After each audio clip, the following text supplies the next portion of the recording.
Assalamualaikum warahmatullahi wabarakatuh. Perkenalkan, nama saya Salsabila Nur Azizah dari kelas 12 MIPA 3 nomor presensi 29. Di sini saya akan menjelaskan tentang diagram PT. Jadi, diagram PT merupakan diagram yang menunjukkan hubungan antara tekanan, suhu dengan fase air. Dalam diagram ini, fase air ditunjukkan oleh garis yang berwarna biru berbentuk seperti huruf Y, sedangkan yang garis putus-putus berwarna kuning merupakan fase larutan, dan garis yang putus-putus berwarna merah muda merupakan fase larutan yang memiliki konsentrasi lebih tinggi dari yang berwarna kuning. Pada diagram ini, fase air yang sebelah kiri merupakan padat, yang atas merupakan cair, dan yang kanan berupa gas, di mana AB merupakan garis sublimasi air, AB aksen merupakan garis sublimasi larutan, BC merupakan garis uap air, B aksen, C aksen merupakan garis uap larutan, BD merupakan garis beku air, B aksen, D aksen merupakan garis beku larutan.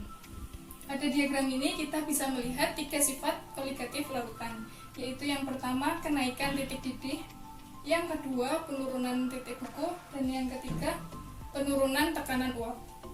Yang pertama kita akan membahas tentang kenaikan titik didih, di mana air pada tekanan 1 atm akan mendidih pada suhu 100 derajat, sedangkan larutan pada tekanan 1 atm akan mendidih pada suhu Tb, sehingga selisih dari Tb0 ke Tb sering kita sebut dengan delta Tb atau kenaikan titik didih. Sehingga delta Tb kita rumuskan sebagai Tb dikurangi Tb0. Yang kedua kita akan membahas tentang penurunan titik beku, yaitu air pada tekanan 1 atm dia akan membeku pada suhu 0 derajat, sedangkan larutan pada 1 atm dia akan membeku pada suhu Tf, sehingga selisih Tf0 dengan Tf sering kita sebut dengan delta Tf, sehingga delta Tf dapat dirumuskan sebagai Tf0 dikurangi Tf. Yang ketiga kita akan membahas tentang penurunan tekanan uap.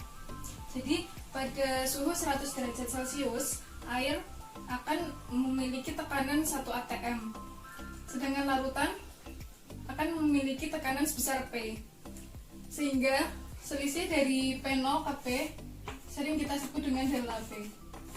Oleh karena itu delta P sama dengan P0 dikurangi P. Dari diagram tersebut kita dapat menyimpulkan tiga sifat koligatif larutan, yaitu yang pertama penurunan tekanan uap, yang kedua kenaikan titik didih, dan yang ketiga penurunan titik beku. Selain ketiga sifat ini, hal lain yang dapat kita ambil dari diagram PT adalah pengaruh konsentrasi larutan terhadap besarnya perubahan sifat koligatif larutan. Kita tahu bahwa dengan menambah zat terlarut pada suatu larutan akan menambah konsentrasi larutan tersebut. Jika larutan yang kita maksud di sini adalah larutan garam, dengan menambah beberapa sendok garam, kita akan mendapatkan perubahan konsentrasi larutan garam tersebut yang tergambarkan dari grafik yang berwarna merah muda. Jika larutan garam yang sebelumnya saya namai X, maka larutan yang diberi beberapa sendok garam tadi adalah X aksen, larutan X aksen. Besarnya konsentrasi X dengan X aksen jelas lebih besar yang X aksen, sehingga dapat kita lihat X aksen pada suhu 100 derajat Celcius memiliki tekanan sebesar P aksen, sehingga penurunan tekanan uap bertambah lebih besar.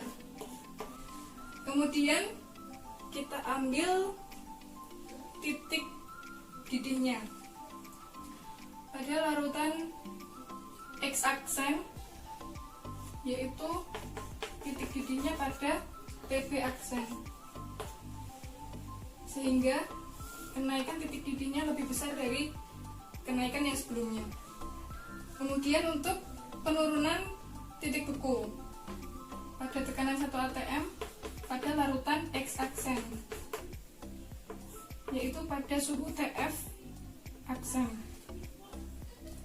Besarnya penurunan titik beku lebih besar dari yang sebelumnya. Sehingga dapat kita simpulkan bahwa semakin besar konsentrasi larutan, maka semakin besar pula penurunan atau kenaikan sifat koligatifnya. Demikian penjelasan yang dapat saya sampaikan mengenai diagram PT. Apabila terdapat beberapa kesalahan, saya mohon maaf. Wassalamualaikum warahmatullahi wabarakatuh.